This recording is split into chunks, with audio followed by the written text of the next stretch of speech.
삼신오제분기 두 번째 시간인데요. 지난 시간에는 전체적인 삼신오제분기의 총론으로 생각을 하면서 전체적인 내용을 한번 살펴봤습니다.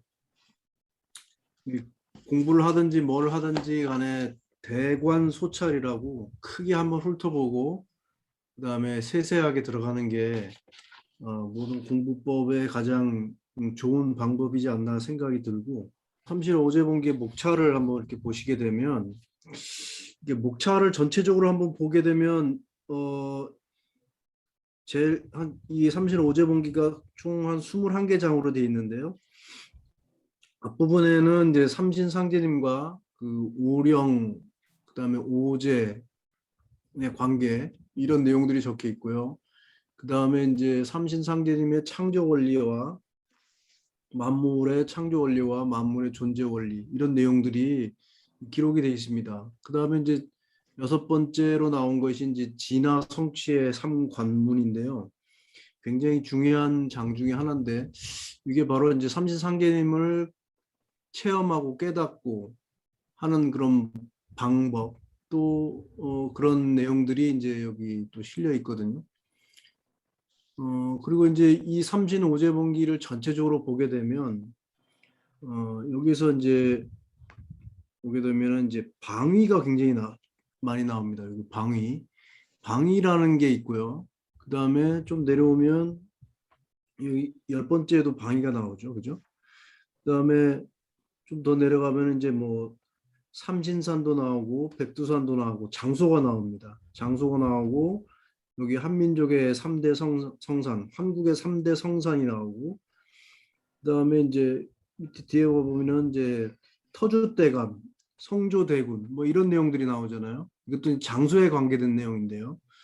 그다음에 인간이 처음 탄생한 곳, 이렇게 이제 장소에 관계된 내용이 나오는데, 이게 이제 뭐를 얘기하는 거냐면 이 방위라는 게, 방위가 굉장히 중요함을 알 수가 있어요. 이 내용이 작은 내용 중에서 여러 가지 내용이 이렇게 방위에 관련된 내용 또는 장소에 관련된 내용이 이렇게 많이 나온다는 것은 그만큼 중요하다는 얘기인데요. 이 방위는 이제 시간과 공간의 개념이 동시에 같이 들어 있거든요. 시간과 공간의 개념이 동시에 같이 들어 있어요. 그래서 이 시간과 공간의 개념이 동시에 있는 것을 통해 가지고 우리가 뭐를 들여다보냐 볼 수 있냐면, 이 삼신상제님과 우주 세계를 동시에 같이 들여다볼 수 있습니다. 그래서 이 이맥 선생님께서 삼신오제분기를 태백일사의 제일 앞쪽에 구성한 이유가 바로 여기에 있는 거거든요. 그러니까 한민족의 정신도 중요하고, 또한 이 시간과 우주의 시간과 공간의 바탕이 무엇인지 바로 삼신이다라는 것을 알려주시기 위해서 이 제일 앞부분에 이렇게 배치를 하신 거거든요. 그래서 이런 내용들을 조금 더 구체적으로 우리가 한번 들어가 보도록 하겠습니다. 자, 1장은 지난번에 잠시 한번 했었는데요. 1장은 우주의 주제자 삼신상제님의 조화 권능이라는 제목입니다. 여기서 이제 표온천사가 이게 하늘에다가 천재를 지내면서 기도드린 내용이 이제 그 다음부터 쭉 실려 있는데요. 표온천사의 운호대 대시의 상하사방이 증미견 암흑하고, 그러니까 대시라는 것은 그 우주의 우리가 이제 과학적으로 설명하면 이제 빅뱅이라고 그러죠. 이런 우주의 빅뱅의 처음, 태초, 시원 개벽, 이런 것을 이제 상징을 합니다. 그래서 우주가 처음 시작되는 바로 그 시간대에 상하, 사방, 동서남북, 상하, 이렇게를 이제 육합이라고 보통 얘기합니다. 좀 이거는 이제 공간적인 개념이죠. 공간적인 개념인데, 이 공간적인 개념을 가지고서 세상을 들여다보니까 증미견 암흑하고, 아직까지 일찍이 암흑을 볼 수가 없었다. 이 말은 굉장히 역설적입니다. 암흑을 볼 수가 없었다라는 것은 굉장히 역설적으로 광명이 가득하다라는 뜻이겠죠. 암흑이 없었어요. 암흑이 없으니까 광명이겠죠. 이 우주 천지간에 광명이 가득하고 그 다음에 고왕급내, 이 고왕급내라는 것도 이제 시간의 개념인데, 시간의 개념인데 옛날부터 지금까지 지일광명이라 항상 이 광명이 있었다라는 겁니다. 그러니까 이 우주가 지금 우리가 보듯이 그냥 깜깜하게만 있는 것이 아니라 우주는 원래 광명이다. 근데 왜 깜깜하게 보입니까? 그것은 우리의 이제 세상을 보는 그 영안이라고 그러죠. 영안 또는 심안이라고도 하는데 이런 눈들이 인간이 살아가면서 점점 어두워졌기 때문에 이런 광명 세계를 볼 수가 없던 것이죠. 그래서 우주는 본래부터 시공간이 한 광명에 가득 차 있었다. 그 다음에 자상계로, 이 상계는 뭘 얘기하냐면 천상 신명세계를 얘기합니다. 천상세계에 가규삼신, 문득 보니까 삼신이 계셨는데 즉 일상제다. 그분이 바로 한 분 상제님이시다라는 건데요. 여기서 우리가 이제 뭐를 알 수가 있냐면 한민족의 신관을 알 수가 있습니다. 신의 세계를 들여다보는 관점, 신관을 알 수가 있는데요. 이 신관은 신의 세계는 크게 두 가지로 이렇게 나눕니다. 하나는 원신이고, 글씨가 잘 안 보이죠, 색깔이? 하나는 주신입니다. 주신. 이 개념을 좀 알고 계셔야 되는데요. 이 원신의 개념과 주신의 개념은 신의 두 얼굴이라고 볼 수가 있는데요. 이 원신의 개념은 우리가 이제 서양 쪽에서 주로 이런 원신의 개념, 원신의 개념으로서 신을 들여다보고 있는데요. 이게 뭐냐면 초월적인 신을 얘기합니다. 기독교에서 얘기하는 그런 하느님, 우주를 창조하고 하늘도 땅도 인간도 다 창조하는 그를 초월신의 개념을 원신이라고 합니다. 이 원신은 또 이제 자연적인 신이에요. 형체가 없어요. 형체가 없는 그런 신을 자연신, 원신이라고 하는데요. 이 주신은 뭐냐면 이 주신은 형체가 있어요. 인격적인 형체가 있어요. 그래서 이 주신의 개념은 주로 동양에서 신을 바라보는 관점이 주신이거든요. 그래서 동양의 관점은 이게 우주를 통치하는 통치자의 관점으로서 통치자의 관점으로서 신을 이게 봐왔거든요. 통치자의 관점. 여기는 이제 초월자의 관점. 초월자의 관점으로서 이제 서양에서 들여다봤는데 이 동양 한민족의 신과는 바로 뭐냐면 이 두 가지를 동시에 같이 봅니다. 원신과 주신을 동시에 같이 봅니다. 그래서 이 원신과 주신을 동시에 같이 바라볼 때만이 이 신의 세계를 정확하게 우리가 파악을 할 수가 있습니다. 신의 세계를 정확히 들여다볼 수가 있는데요. 여기에 보면 신의 개념이 보면 삼신이 나오고 그 다음에 상제, 일상제라는 개념이 나옵니다. 이게 바로 뭐냐면 이 삼신이 바로 뭐냐면 원신의 개념입니다. 원신. 상제는 바로 주신의 개념입니다. 주신. 원신과 주신인데요. 이 원신은 그러니까 다른 말로 얘기하면 조물주예요. 조물주. 모든 것을 만들어내는 조물주. 조물주 하나님을 삼신이라고 하고요. 그 다음에 통치자 하나님을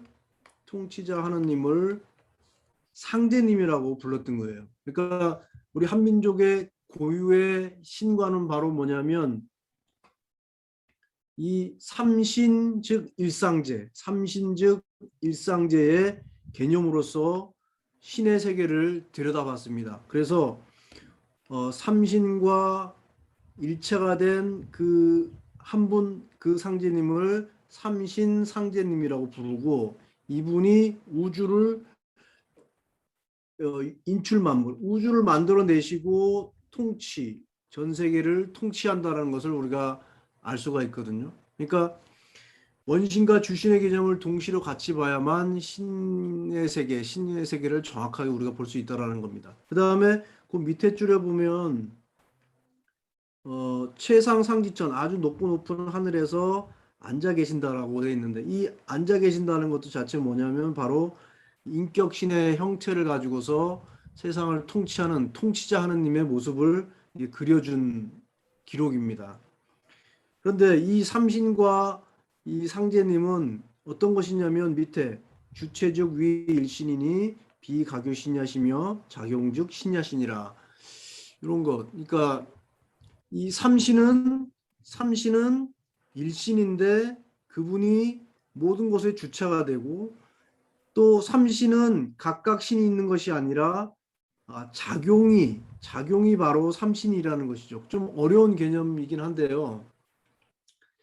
우주의 본체는 뭐 동서양의 모든 철학자나 신학자나 모든 사람들이 우주의 근원은 하나라고 합니다. 이 하나에서 모든 게 시작이 됐죠. 그죠? 우리 천부경에도 일시무실 이래서 하나에서 모든 게 시작되는데, 다해서 시작할 수는 없는 거거든요. 모든 것은 근원은 하나입니다. 하나. 이 하나에서 시작됐는데, 이 하나를 우리가 일신 또는 환단곡에서는 일신 또는 일기라고도 얘기합니다. 일기라고도 얘기하는데요. 이 일기, 이 일신의 개념이 실제로 현실에 드러날 때는, 작용을 할 때는 삼신으로 작용을 하는 거죠. 삼신으로. 그러니까 이거는 지난 시간에 우리가 잠시 이제 들여다봤지만, 우리가 이제 아주 쉽게 예를 들면 얘기를 들면, 손가락이 있으면 손가락은 하나지만 이것이 작용을 할 때는 마디가 딱 두 가지가 있어서 세 마디가 생기면서 손가락이 자신의 손가락의 온전한 기능을 발휘하는 것처럼, 이게 이 신도 한 분의 신이 세 가지의 다른 기능, 작용을 하면서 세상에 드러나는 것이죠. 그래서 우리 민족은 예로부터 삼신상제님이라고 얘기를 했습니다. 그래서 이런 내용을 이제 지난 시간에 우리가 1장에서 이제 들여다봤고요. 오늘은 2장, 이제 2장을 들어가겠는데요. 2장에서는 좀 더 복잡합니다. 좀 깊게 좀 생각을 해봐야 되는 내용들이 상당히 있는데요. 일단 한번 읽어보겠습니다. 미유기이 시생수하사 사태수로 거북방 사명하여 상흑하시고, 미유기, 여기 보면 기가 있기 전에 물이 생겨났습니다. 그 물을 우리가 뭐라고 부르냐면 태수라고 부르는데요.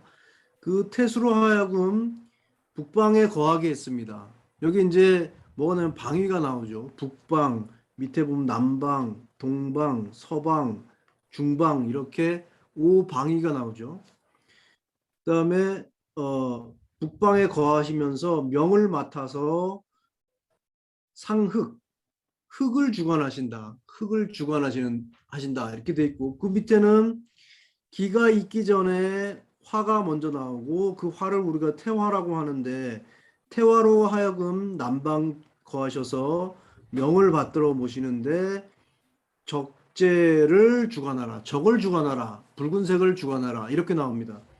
밑에 질이 나오고요, 목이 나오고, 태목이 나오고, 동방이 나오고, 청이 나옵니다.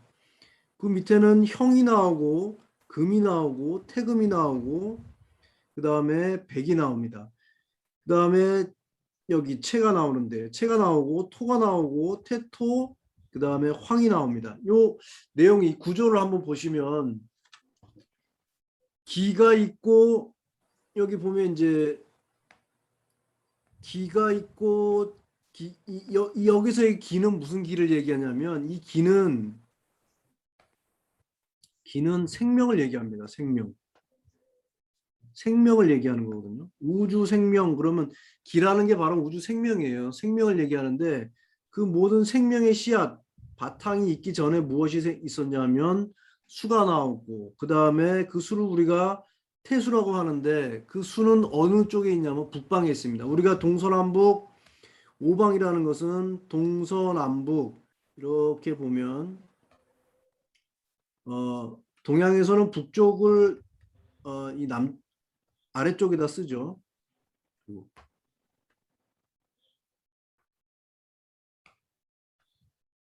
이 북쪽을 아래쪽에 쓰고요.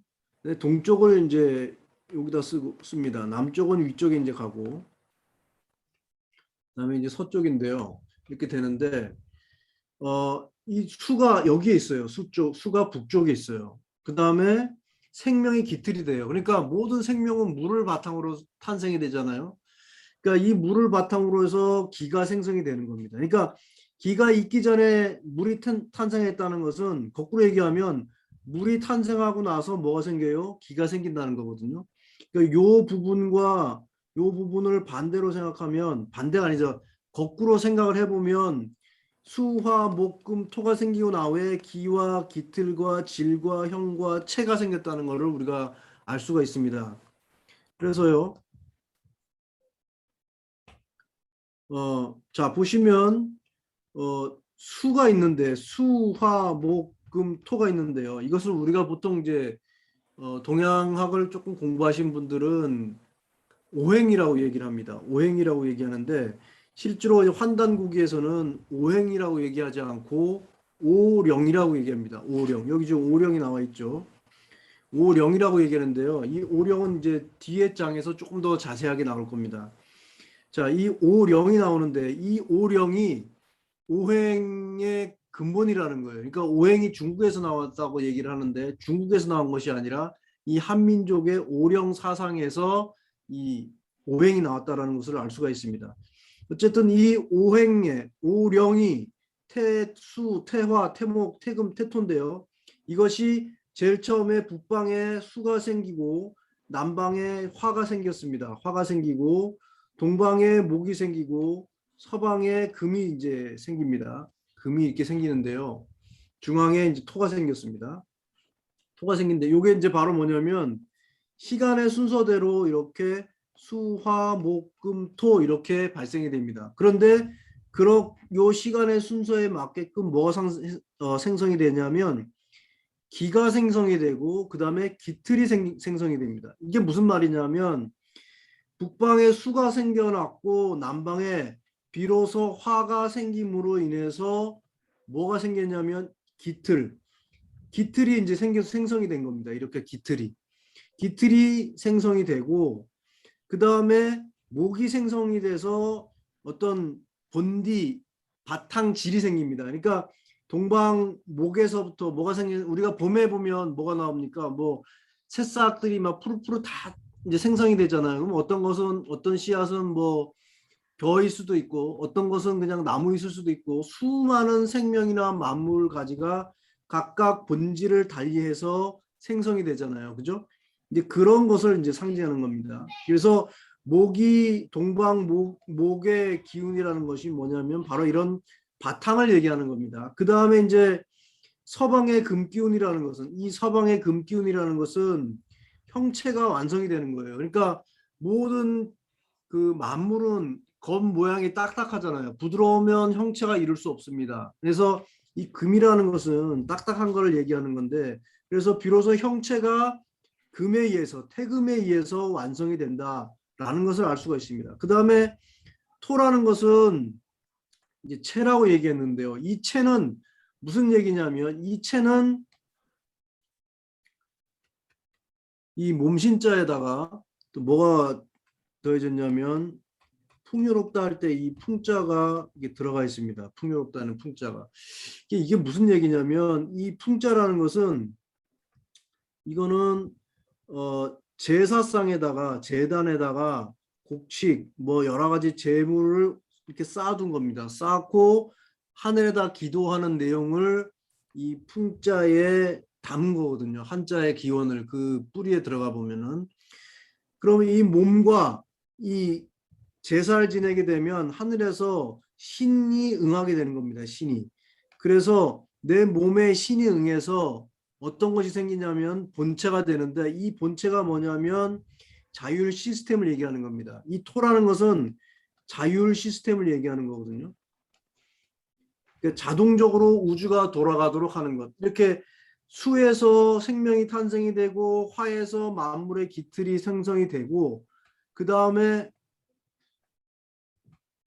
동방에서 여러 가지 만물의 바탕의 질들이 생성이 되고, 서방에서 그 형체가 완성이 되고, 비로소 중앙에 토가 생기면서 이 토가 생김으로 인해서 이 조직이, 이 시스템이 자율적으로 돌아갈 수 있게끔 만들어지게 되는데요. 이것이 바로 뭐냐면 오령의 근본 의미죠. 태수, 태화, 태목, 태금, 태토, 이런 과정을 통해서 우주가 비로소 자율적인 시스템으로 돌아갈 수 있는 어떤 구조체가 완성이 되는 거거든요. 그리고 그 다음에 이제 북방, 남방, 동방, 서방, 중방, 이것은 뭐냐면 이제 방위를 얘기하는 건데요. 이 방위 자체가 뭐냐면 각각 다 명을 가지고 있어요. 방위가 다 이런 명을 가지고 있어요. 북방에도 명이 있고, 남방에도 명이 있고, 서방에도 명이, 동방에도 명이 있고, 서방과 중방에도 각각 다 명이 있어요. 그러니까 여기서 우리가 알 수 있는 것은 뭐냐면 각 방위에는 뭐가 있냐면 사명이 있다라는 겁니다. 사명을 가지고 있다라는 것이죠. 굉장히 중요한 내용인데요. 꼭 기억을 일단 좀 해주시고요. 그 다음에 여기 각 방위별로 주관하고 있는 색깔이 뭐냐면 북쪽엔 흑색, 동쪽엔 청색, 남쪽엔 적색, 뜨거우니까 적색이죠. 그 다음에 서방에는 백색, 이렇게 중앙에는 황색, 이렇게 5가지 색깔이 이렇게 주관하고 있습니다. 요 색깔을 주관하고 있는데 요것을 뭐라고 그랬냐면 우리가 이제 3장에서 나오는데요. 오제라고 하고요. 요 태수, 태화, 태목, 태금, 태토를 오령이라고 하죠. 오령과 오제. 이 오령과 오제로 인해서 우주가 어떤 자율적인 시스템으로 인해서 돌아가게 하는데, 그 오령과 오제를 주재하시는 분이 누구냐면 이제 뒤에 나옵니다. 자, 여기 어시에 이때에 편제 천하자는 주 오제 사명하고, 오제 사명 요 잘 기억을 하세요. 오제 사명하고 시위 천하대장군이라. 오제가 각각 맡고 있는 사명을 주관하는 어떤 분이 있는데, 그분을 우리가 일러서 천하대장군이라고 얘기합니다. 그러니까 천하대장군이 바로 누구냐면 오제 사명을 주관하고 계신 분이에요. 또 편제지하에 두루두루 지하에 존재해 계시는 분인데, 그분은 오령성효. 이것도 좀 기억을 해 두셔야 되는데요. 오령성효를 주관하고 계신다. 이분은 우리가 뭐라고 그러냐면 지하 여장군이다라고 얘기합니다. 자, 그러면 효라는 것은 뭐냐면 본받을 효자, 명사로 쓰이게 되면 공덕이다, 이런 것을 얘기합니다. 지금 공덕을 이루는 오령은 오제는 명을 맡아서, 하느님의 상제님의 명을 맡아서, 삼신의 명을 맡아서 주관하시는 게 오제고, 그 다음에 오령은 뭐냐면 공덕, 뭔가가 이루어지면 공덕이 생기잖아요. 그 공덕을 이루는 것을 주관하는 영이 바로 뭐냐면 오제입니다. 오령입니다. 이 오령을 주관하는 분을 우리가 뭐냐면 지하 여장군이라고 하죠. 그죠? 여기서 또 새로운 개념이 나오는데, 천하대장군과 지하 여장군의 개념이 나오는데요. 이 천하대장군과 지하 여장군은 우리가 예전에 보면, 지금은 이제 다 없어지고 저희 민속촌에 가보면은 나와 있지만, 마을 어귀에 보면 천하대장군과 지하 여장군이 있었죠. 우리 한민족은 이 천하대장군과 지하 여장군의 개념을 알고 있었고, 그분을 동네 어귀에 세워서 신앙하는 민간 신앙이 있었잖아요. 그죠? 실제로 우주에는 이렇게 천하대장군과 지하 여장군이 존재하고 계신다라는 것을 얘기를 합니다. 그분들이 오제 사명과 오령 성효를 주재하시는데, 그런데 이분도 결국은 누구의 주제를 받냐면 삼신의 주제를 받고 있다라는 것을 우리가 알고 있습니다. 그래서 이 삼신 오제분기 전반부에서는 뭐를 말씀하고 계시냐면 삼신상제님을 알기 위해서는 이 시간과 공간의 원리로서, 그러니까 방위, 사시사방의 방위의 개념으로서 우리가 삼신상제님을 들여다볼 수 있다는 것을 우리가 볼 수 있습니다. 조금 어렵지만 좀 들어가 보겠습니다. 자, 그래서 한번 정리를 잠깐 해보면 이렇게 삼신상제님이 계신데요. 이 삼신상제님은 교화신과 조화신과 치화신이 있는데요. 교화라는 것은 가르치는 거예요. 뭘 가르치냐 하면 교자도 보면 이 교자가 요렇게 돼 있는 거예요. 요 효자거든요. 효자에다가 뭐를 했냐면 그럴 문자예요. 그럴 문자. 그 다음에 아들 자자. 그러니까 아이들에게 이 효와 문자를 가르치는 것을 교화라고 합니다. 그러니까 이 효라는 거는 우리가 이제 주역에 보면 64쾌의 각각의 효가 있잖아요. 그런 효를 얘기하는 건데요. 이런 효와 문, 그럴 문자인데 이 문자라는 뭐를 얘기하냐면 무늬를 얘기합니다. 어떤 무늬냐면 별무늬, 하늘에 있는 별의 무늬를 문자라고 합니다. 그래서 문은 문죽천문이다. 문은 하늘에 있는 모양, 그 무늬를 그대로 드러놓은 것이 바로 뭐냐면 그럴 문이다라는 거예요. 이런 내용을 가르쳐 가지고 깨닫고 기르는 것이 바로 뭐냐면 교화예요. 교화는 기르는 거예요. 조화는 그 조화를 부려서 모든 생명을 낳는 것을 조화라고 하는 거고, 치화라는 것은 이제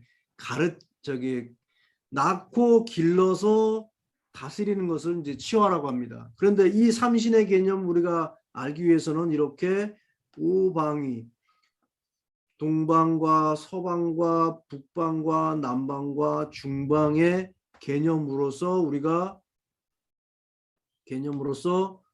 볼 때만이 삼신상제님을 우리가 정확히 알 수 있고, 삼신상제님께서 이 모든 것을, 이 우주에 있는 이 모든 것을 다 주재하신다라는 것을 여기서 알 수가 있습니다. 그래서 이게 이제 도전에 나온 글귀인데요. 여기 보면 금방 말씀드린 것처럼 문즉천문이다. 문이라는 것은 하늘의 문이요. 그 다음에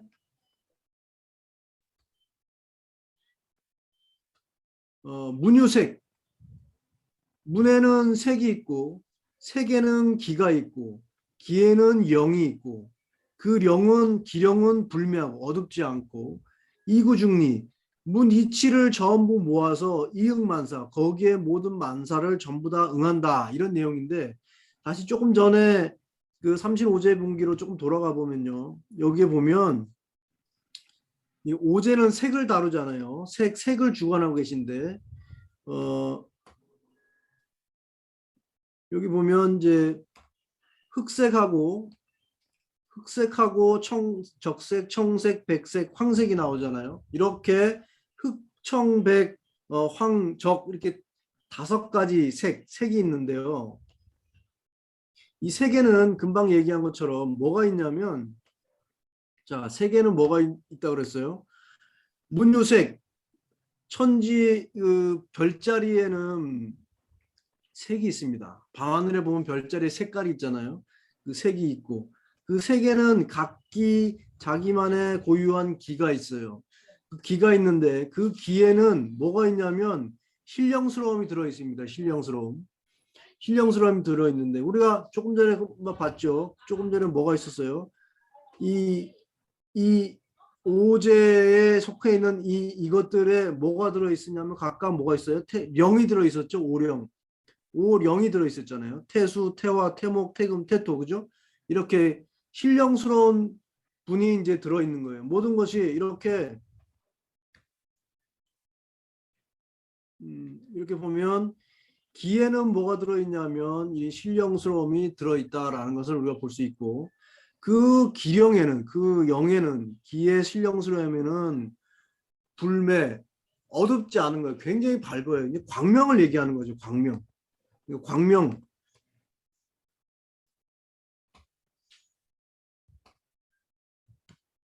이 광명 세계를 얘기하는 건데요. 광명 세계. 광명 세계를 얘기하는데 이구중미 이응만사, 이 무 이치가 전부 다 여기에 갖춰져 있어요. 이 기령에, 이 기령 속에 모든 그 중리, 무세상에 있는 모든 이치가 여기에 전부, 여기 보면 이제 갖춰져 있다. 구자가 이제 갖춰질 구자잖아요. 모든 것이 갖춰져 있어요. 이 기령 속에. 이 기령을 알게 되면 만물의 만사의 이치를 다 알 수가 있는 거죠. 그러니까 이구중리 이응만사. 그래서 만사에 전부 응하고 있다라는 이제 도전 말씀이 있습니다. 그러니까 우리가 금방 그 오령과 오제를 보겠지만 그 색 속에는 기가 있고 기 속에는 영이 있다. 그 오령이 들어 있는데 이 오령과 오제가 같이 주관하고 만사 만물을 주관하고 계신다라는 걸 알 수가 있습니다. 그 다음에 이제 세 번째 장을 보게 되면 삼신과 오제와 오령이 나오는데요. 계부 무릇 깊이 생각해서 보니 삼신은 뭐냐면 천일과 지일과 태일이다라는 겁니다. 천일, 지일, 태일. 크게 생각해 보면 천일, 지일, 태일인데요. 이 천일, 지일, 태일을 우리가 삼신이라고 하는데 이 삼신이 현실에 드러날 때 삼신의 현현, 이 현자가 드러날 현자입니다. 드러날 현자인데 이게 삼신의 현현이라는 게 무슨 말씀이냐면 이게 지금 여기 보면 머리에 띠를 두르는 거예요. 사람 머리에 띠를 두르는 모습이고 이거는 이제 실사로 이제 천이겠죠. 실사가 이제 모여가지고 천이 되는 거고 끈을 이 사람 머리 두자잖아요. 머리 숫자. 이 사람 머리 위에 이 끈으로서 이게 동에 맨 겁니다. 그러니까 머리에 끈을 동에 매니까 어떻게 했어요? 눈에 확 띄겠죠. 그렇게 눈에 확 띄게 드러나는 것이 바로 뭐냐면 삼신입니다. 삼신은 그래서 어떻게 현실에 드러나냐면 하늘과 땅과 태일, 인간으로서 드러나는 겁니다. 그러니까 우리가 천지인 삼재를 바로 뭐라고 얘기할 수 있냐면 우주를 통치하시고 주관하시는 조물주 삼신이 그대로 드러난 것이 바로 뭐냐면 삼신이다라는 것을 알 수가 있습니다. 그러니까 서구 사상에서 특히 기독교에서 초월신 하나님이 계시고 거기에 그분이 이제 하늘도 땅도 인간도 창조하고 이렇게 만들어내시는 그런 개념이 아니라 그러니까 신과 피조물의 그런 개념이 아니라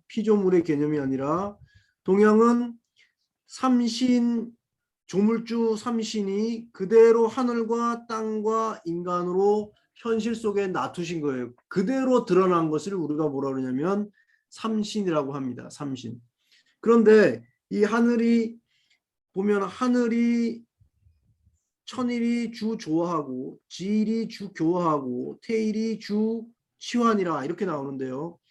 하늘과 땅과 인간은 누구나 다 공이 전부 일자입니다. 일자. 이 일이라는 건 무슨 의미냐면 이 근원이 바로 삼신상제님을 통해서 여기에서 하늘과 땅과 인간이 왔기 때문에 근원은 하나다라는 의미에서 천일, 지일, 태일 이렇게 들어갑니다. 하늘도 하느님이고 땅도 하느님이고 인간도 하느님이다. 근데 인간은 왜 인일이라고 하지 않고 태일이라고 했을까요? 이것은 하늘과 땅의 이상을 인간이 그대로 이뤄내기 때문에 인간은 가장 크다. 그래서 클 때자를 써서 태일이라고 이름을 붙이게 됩니다. 그래서 이 삼진오제분기 외에도 이제 그 환단국이 전체 내용을 쭉 보다 보면 이렇게 태일이라는 개념이 굉장히 많이 나옵니다. 그래서 환단국의 근본 핵심 주제 사항 중에 하나가 바로 뭐냐면 이 태일입니다. 자, 삼신을 이렇게 알아봤고요. 그 다음에 오제를 조금 더 깊이 들어가 보면 오제는 뭐냐면 흑제와 적제와 청제와 백제와 황제 이렇게 5분을 우리가 오제라고 합니다. 이 오제는 흑제는 뭐를 주관하냐 하면 숙살할 기운, 그러니까 생명을 앗아가는, 앗아간다라기보다는 죽이는 거죠. 아무런 도덕적인 감정이 배제하고 그냥 죽이는 그런 모습. 그걸 숙살이라고 하는데요. 적재는 광열, 뜨거운 빛과 열을 주관하시는 거예요. 적재는. 청재는 생양, 낳고 자라는 것, 기르는 것을 청재가 주관하고, 백제는 성숙을 주관합니다. 이제 가을이 되면 만물이 성숙하잖아요. 그런 것처럼 이렇게 성숙하는 것을 주관하고, 황제는 이 모든 것을 조화를 일으켜야 합니다. 그래서 이것을 다시 방위로 한번 쭉 나눠보면요. 중앙에는 뭐가 있어요? 황제가 있는데, 이 황제는 뭐를 주관하냐면 조화를 주관하죠. 조화를 주관하고, 청제는 뭐를 중요하니까 생양을 주관하고, 적제는 광열을 주관하고, 그다음에 백제는 성숙을 주관하죠. 성숙을 주관합니다. 성숙을 주관하고요. 그다음에 이제 흑제죠. 흑제는 뭐를 주관한다 그랬어요? 숙사를 주관하죠. 그죠? 일단 이렇게 써놓겠습니다. 그다음에 그 밑에 보면 이제 오령이 나오는데요. 이 오령은 태수, 태화, 태목, 태금, 태토를 얘기합니다. 자, 그러면 태수는 아까 북쪽에 있었죠. 뭐를 주관하냐면 영윤을 주관합니다. 영윤. 번영과 윤택. 그다음에 태화는 남쪽이죠. 주용전, 다리고 엑기스를 만드는 그런 거죠. 다리는 것을 그것을 이제 주관하는 거고요. 그 다음에 태목은 영축, 동방이겠죠. 영이라는 것은 경영한다 그런 의미입니다. 경영한다. 축이라는 건 뭔가를 쌓는다는 얘기죠. 쌓는다는 얘기인데, 그 다음에 이제 여기 보면 태금은 재단이라고 그랬어요. 재단이라는 건 뭐냐면 우리가 옷을 만들 때 이렇게 내 목적에 맞춰서 이렇게 가위로 자르잖아요. 그것을 뭐라고 그러냐면 재단이라고 합니다. 재단사가 있잖아요. 옷을 만드는 재단사. 이 재단은 이제 나의 목적에 맞게끔 잘라내는 거예요. 잘라내는 것을 재단이라고 하는데, 가을에 성숙은 재단을 맡았어요. 재단의 개념. 자, 그러면 이 오제와 오령이 있는데, 이 오제와 오령은 아까 이 오제는 이제 신의 개념에서 아까 처음에 신의 두 얼굴에서 원신과 주신이 있다고 그랬잖아요. 이 오제는 어떤 개념이 있냐면 주신의 개념이 있어요. 주신. 그러면 오령은 어떤 거겠어요? 원신의 개념이겠죠. 이 주신과 원신의 개념인데, 이 주신과 원신이 오제와 오령으로서 동시에 같이 모든 우주의 이상을 이루어 나가는데요. 그것을 우리가 여기 보면 이렇게 동시에 같이 봐줘야 됩니다. 그러니까 여기 좀 태토가 빠졌네요. 태토는 가종이라고 그랬죠. 가종이라고 그랬는데요. 이것을 동시에 두 개를 같이 볼 때 우리가 다 이 오제와 오령을 이해할 수 있습니다. 자, 이 생양, 동양, 동방, 여기는 이제 동방인데요. 시간대로 얘기하면 봄이에요. 봄인데 이 봄에는 만물을 낳고 기르잖아요. 그죠? 그래서 생양입니다. 생양. 낳고 기르기 위해서는 이게 뭔가를 쌓고 경영을 해야 되잖아요. 그런 의미에서 이제 오령이 나오는 거고, 여름은 광열인데 빛과 아주 뜨거운 열기에 의해서 모든 것을 이렇게 다리는 거예요. 녹이고 다리고. 그래서 만물을 이제 막 성숙 분열 발전시키는 그런 내용이 이제 바로 이 여름의 내용입니다. 오제와 오령의 어, 오제 중에서 적재, 그 다음에 오령 중에서 태화가 주장하는 것이 이것이죠. 그 다음에 이 오제 중에서 백제와 오령 중에서 태금이 바로 뭘 주장하냐면 성숙과 제단인데, 이 제단, 성숙이라는 건 뭐냐면 어떤 이상에 맞춰서 내가 이제 뭐 어떤 만물이 막 성숙해 나가는데, 쭉 자라나 나가는데, 이 시간대가 되면, 가을의 시간대, 여기가 봄이면 가을이겠죠. 가을의 시간대가 되면 그 목적에 맞게끔 재단을 합니다. 이렇게 잘라버리고 필요 없는 것은 버리고 필요 있는 것은 잘라서 자기의 목적에 맞게끔 만드는 것이죠. 그것이 바로 뭐냐면 요 가을 시간대 백제의 정신이라고 우리가 알 수가 있습니다. 겨울에는 뭐가 있어요? 겨울에는 숙살과 영윤인데요. 그다음에 이 중앙에, 아주 중요한 중앙에는 태토는 조화이면서 가종입니다. 가종이라는 것은, 가라는 것은 뭔가를 이제 심는다 이런 뜻이에요. 심는다. 종자를 심는다. 가종을 종자를 심는데요. 이 심는다인데, 이 가종은 다른 말로 뭐냐면 그냥 농사예요. 농사를 짓는다. 그러면 이 토라는 것은, 중앙에 토라는 것은 무엇을 주로 하는 거냐면 농사를 주로 하는 것입니다. 그러면 이 중앙에 있는 그 황제는 농사를 짓는데, 어떤 농사를 짓느냐면 크게 두 가지를 지어요. 어떤 거냐면 이런 우리가 알고 있는 초목, 나무와 풀, 또 벼, 뭐 이런 것들을 초목 농사를 짓고, 또 하나는 인간을 낳고 기르고 키워내는 인간 농사를 지입니다.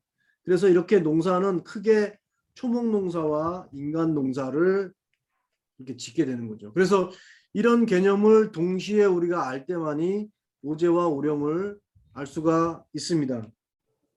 자, 그 다음에 어시에, 이때 삼신이 내도고제, 이때 이제 삼신이 이제 나옵니다. 삼신이 우주의 조물주 있는 삼신이 내도고제, 오제를 감독하셔가지고 명을 내리십니다. 각각 명을 어떻게 각각 드러내라. 무엇을 드러내냐면 그 홍통을, 하느님께서, 삼신상제님께서 오제에게 내려주신 그 명, 조금 전에 봤죠? 어떤 거였어요?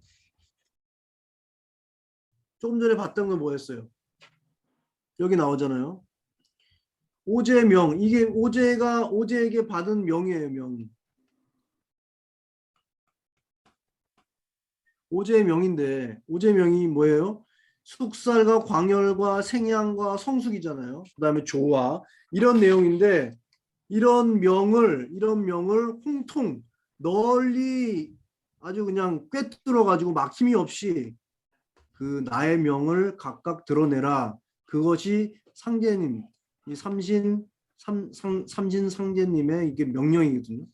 그 명령을 감독하는, 이 오제를 감독을 하시는 분이 이제 삼신상제님이고, 그 다음에 이제 요 명과 각은 또 어디에 붙어 있냐면 다음 오령, 여기에 또 붙어 있습니다.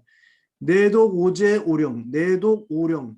삼신 상제님은 오령을 감독하시는데, 뭘 감독하시냐면 화육, 모든 것을 이제 모든 것을 이렇게 낳고 기르고 화육하는, 그 화육을 해서 공덕을 이루게 하는 것을 삼신상제님께서 명을 내리신 거죠. 각각 명을 내리셔서 이 오제와 오령을 직접 감독하시는 분이 삼신상제님이라는 것을 이제 알 수가 있습니다.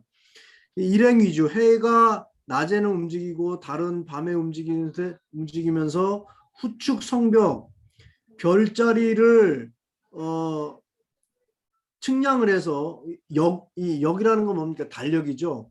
이런 것들을 달력을 만들어서, 그 다음에 한설을 춥고 더운 것을 기준으로 해서 일년의 날수를 이렇게 정합니다. 그래서 어구출선, 그 어장이겠죠. 어장, 물고기를 잡는 구역, 그 어장의 배를 출선해서 이 바다를 지킨다. 그 다음에 농사짓는 구역의 출승, 수레를 타고 나가서 육지를 지킨다. 이런 개념인데, 요거는 조금 약간 위의 내용과 살짝 안 맞는 개념 같기는 한데요.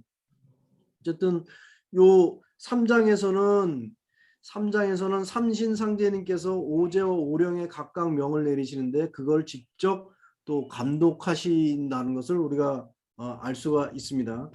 그 다음에 이제 4장 5장이 남았는데요.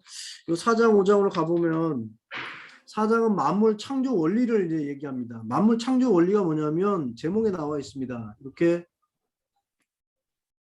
삼신일체의 도라는 제목이 이렇게 나와 있는데요. 한번 읽어보겠습니다. 대의제라 오 위대하도다 삼신일체지 성을 올리는 삼신일체가 여기서 지는 은는 이가 주격을 조사를 나타냅니다. 삼신일체가 뭐가 됐냐면 서물 원리 삼신일체의 그런 도가 뭐가 됐냐면 만물 서자는 이제 마늘 서자인데요. 만물이 창조되는 그런 원리를 삼신일체라고 얘기한다. 그런데 그리고 이어서 서물 원리는 뭐가 되냐면 덕이 되고 위해 지혜가 되고 위력이 됩니다. 그러니까 지혜가 되고 덕이 되고 창조력이 되는 것이 바로 뭐냐면 삼신 원리라는 거예요. 그러니까 우주를 삼신께서 창조하실 때는 삼신일체의 도로서 만물을 창조하시게 되고 그것이 바로 뭐냐면 덕과 해와 력으로 되는 겁니다. 덕해력 이거는 이제 그 뒷부분에 보면 고려국 본기 태백일사 고려국 본기를 보시게 되면 뒤에 보면 이게 성이 있는데 이 성이라는 것은 모여가지고 뭐가 되냐면 지혜가 됩니다. 지혜가 되고요. 그 다음에 성명정 명이라는 것은 뭐가 되냐면 덕이 됩니다. 덕이. 그 다음에 이 정이라는 것은 뭐가 되냐면 뭐냐면 여기 보면 힘이 되는 거죠. 그러니까 이 성명정의 개념이 이제 우리가 6장에서 이제 다시 공부를 할 건데요. 이 정이라는 건 우리가 정력이라고 그러잖아요. 힘을 얘기하는 거예요. 힘. 명이라는 것은 이 내 명을 잘 이루게 되면 뭘 쌓게 되냐면 덕을 쌓게 되는 거거든요. 그다음에 이 성자리를 깨닫게 되면 지혜를 얻게 되는 겁니다. 그래서 이 삼신일체가 이렇게 성명정으로 나오게 되는데 삼신이 또 내 몸속에 들어와서 뭐가 되냐면 성과 명과 정으로 이렇게 들어오거든요. 이것도 이제 단군세기 서문에 보면 이런 내용이 나옵니다. 조화지 신이 강위아 성 삼신 중에서 조화의 신이 내 몸에 강위아성 내 몸에 내려와서 뭐가 되냐면 성이 됩니다. 성. 그 다음에 교화지신이 내 몸에 내려와서 뭐가 되냐면 명이 되고 치화지신이 내 몸에 내려와서 뭐가 되냐면 정이 됩니다. 이런 내용이 나오거든요. 그러니까 삼신이 내 몸에 내려와서 성명정으로 나뉘는데 이 성을 취하게 되면 인간이 지혜를 얻게 되고 명을 응취하게 되면 덕을 얻게 되고 정을 응취하게 되면 창조력, 생명력, 힘을 얻게 되는 것을 얘기하는 겁니다. 그래서 이 삼신일체로 모든 만물이 창조가 되고 그것이 덕해력이 된다. 이런 내용입니다. 그다음 외탕후여 높고 넓으며 충색우세 세상에 가득함이로다. 뭐가 가득하냐면 바로 요 서물 원리 삼신일체의 도가 세상에 가득하다라는 것을 얘기합니다. 그 다음에 현묘호여 아주 현묘하도다 불가사의지 운행할 그 서물 원리가 삼신일체의 서물 원리가 불가사의 뜻하지 않게 불가사의하게 운행한도 하도다 이런 내용을 굉장히 삼신일체의 도가 높고도 크고도 현묘하다라는 것을 이제 얘기하는 거죠. 연이나 서물이 가규수하고 만물이 뭐가 있냐면 여기 보면 이제 수라는 개념이 나옵니다. 요 밑에는 리라는 개념이 나오고 그 밑에는 력이라는 개념이 나오고 그 밑에 이제 무궁이란 말이 나오는데요. 서물이 각각 이 만사 만물은 다 수가 있어요. 이 세상에 현실에 생겨나면서부터 뭐가 생기냐면 수가 딱 정해지는 겁니다. 수. 이런 것은 우리가 이제 수명이다라고도 생각할 수도 있고요. 어떤 이 세상의 모든 생명력이 있는 것은 만물은 전부 수명이 정해져 있잖아요. 그런 것을 의미할 수 있습니다.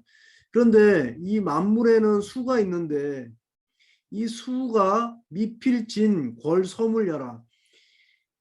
이 수로서는 그 만물을 전부 다 표현해낼 수가 없습니다.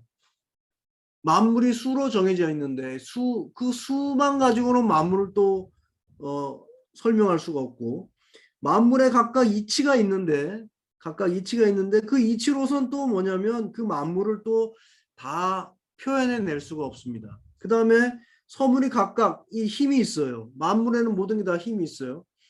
이 힘이 있는데 이 힘으로써 창조력, 생명력으로서 그 서물을 다 설명해낼 수가 없다는 얘기죠. 그 다음에 서물은 각각 무궁하다. 아주 굉장히 셀 수 없이 많아요. 셀 수 없이 많은데 그것으로서 전부 다 표현해낼 수가 없다는 개념입니다. 이게 무슨 내용이냐면, 전체적으로 묶어서 얘기하면 만물이 수가 있고 리가 있고 영이 있고 뭐가 다 있겠지만은 이거 가지고서는 만물을 설명해낼 수 없고, 일부는 설명할 수 있겠죠. 다 설명해낼 수 없고, 오직 뭐로서만 삼신일체의 도를 이해할 때만이 만물을 다 설명해낼 수 있다, 표현해낼 수 있다라는 그러한 개념입니다.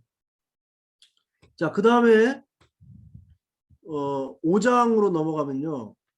이 5장에 보면 만물의 존재 원리, 이번에는 이제 존재 원리, 창조 원리는 조금 전에 이제 했고요. 삼신일체의 도.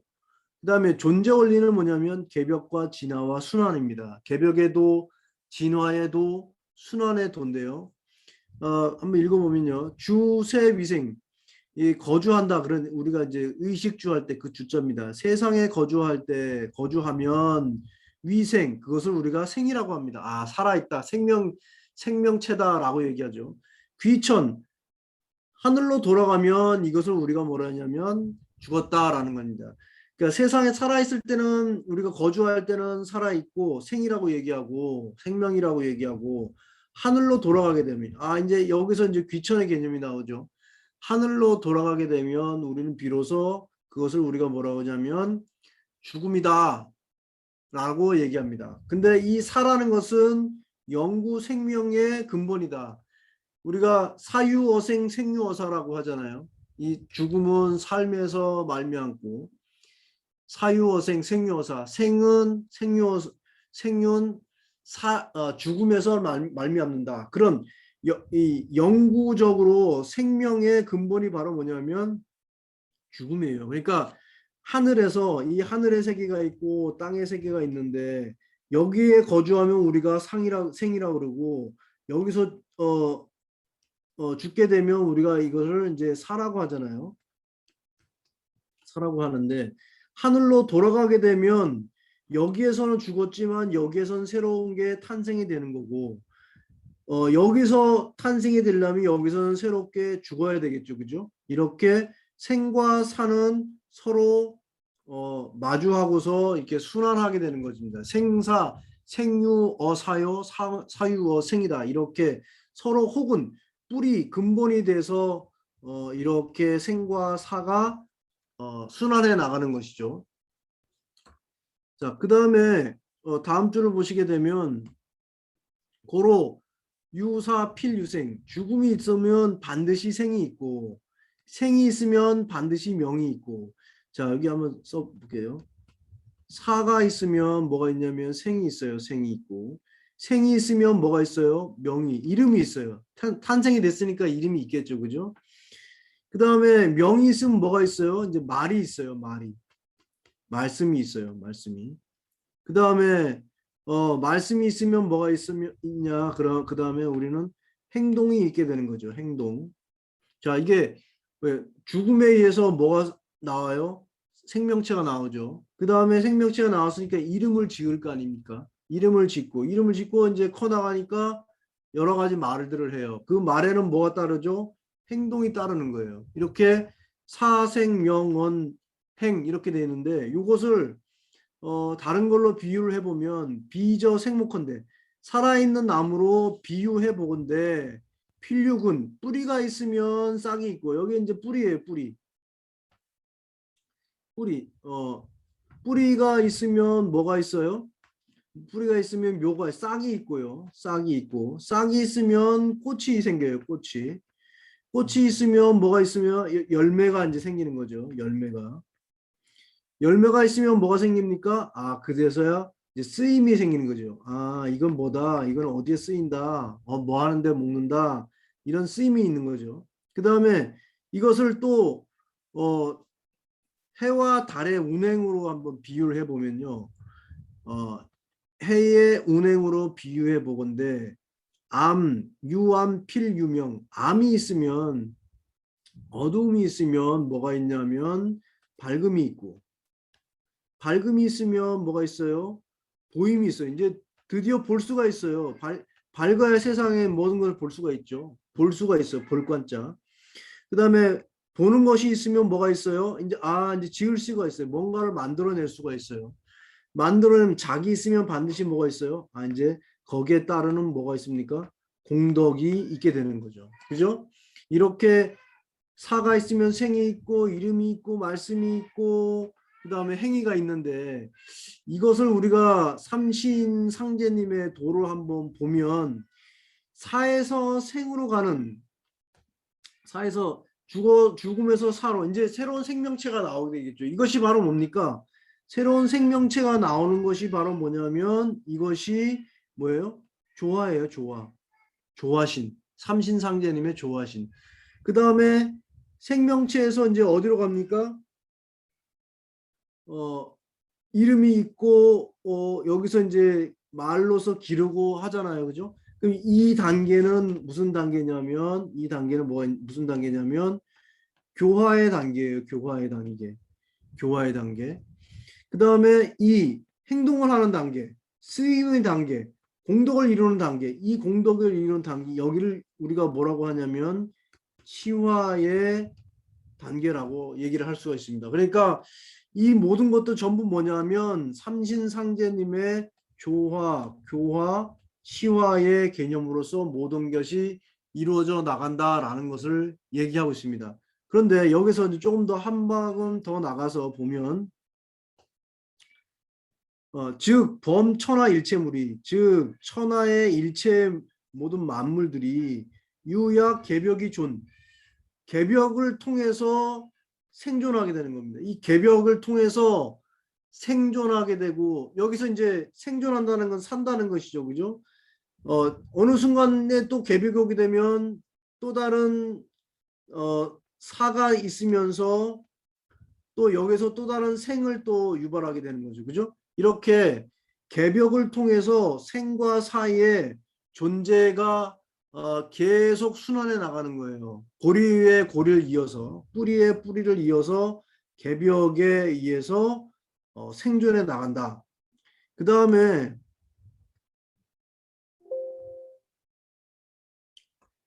이제 유약 진화이제 진화를 함으로 인해서 어떻게 합니까? 존재해 나가는 거죠. 진화를 함으로 인해서 존재해 나가는데요. 잠시만요. 이게 지금 배터리가 나가가지고요.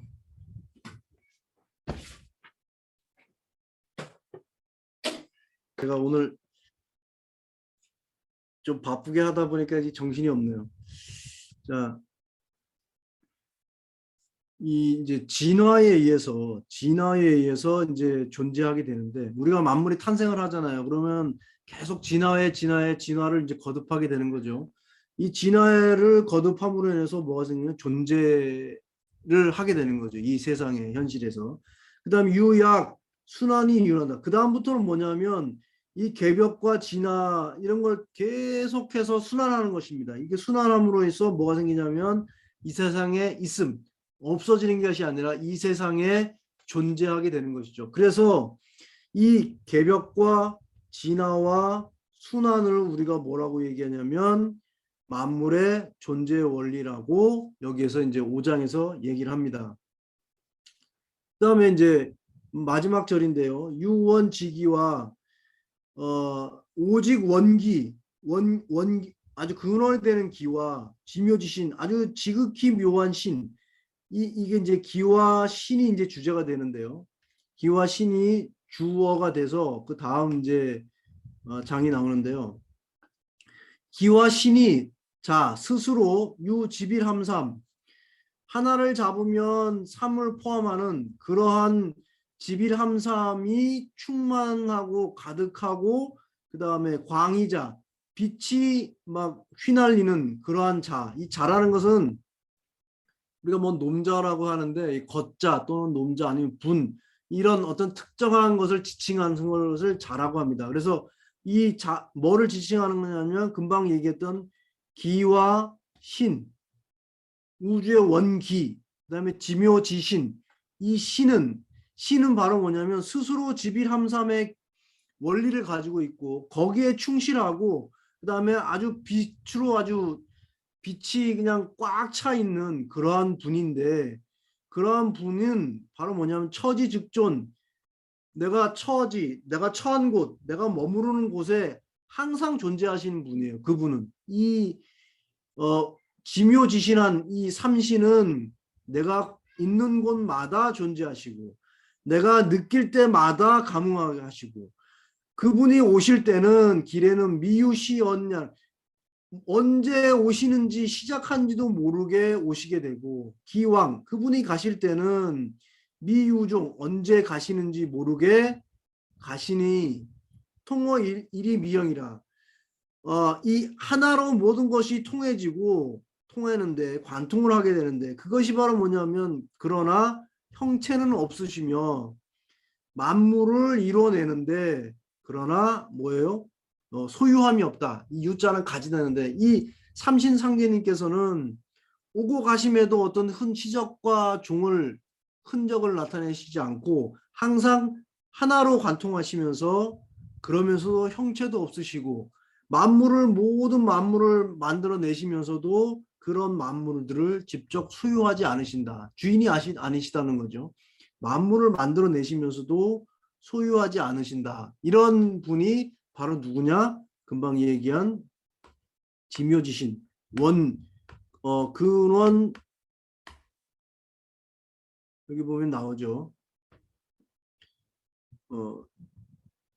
원지기 아주 원원한 기와 또 지묘지신 아주 지극히 묘한 지묘지신 요 분을 이제 상징하는 것을 이제 얘기하는데 이분이 쓰는 존재 원리가 바로 뭐냐면 개벽과 진화와 순환의 도라는 것입니다.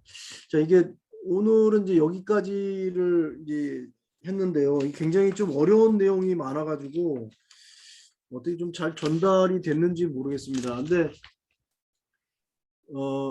이 삼신오제분기를 계속해서 우리가 좀 깊이 있다 보면 삼신이 어떤 분이시고 삼신이 주재하시는 오제와 오령이 어떤 분이시고 이분이 그 권능이 무엇인지를 계속적으로 이제 깨달아 가면서 우리가 볼 수가 있습니다. 좀 더 깊어지고 굉장히 깊어지는 내용인데요.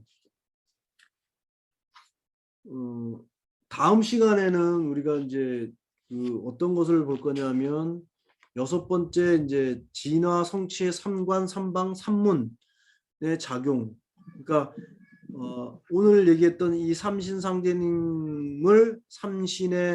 상제님을 깨닫고 좀 더 깊게 깨닫고 그 다음에 그분을 체험하는 방법이 무엇인지 뭐 이런 내용들이 이제 다음 장에 진화 성취의 관문에 대해서 이제 나오는데요. 그거는 이제 그때 가서 한번 다음 시간을 기약을 하면서요. 오늘은 삼신오제분기 1, 2, 3, 4, 5장까지 이렇게 했습니다. 네, 고생하셨습니다. 네, 잘 들었습니다. 감사합니다.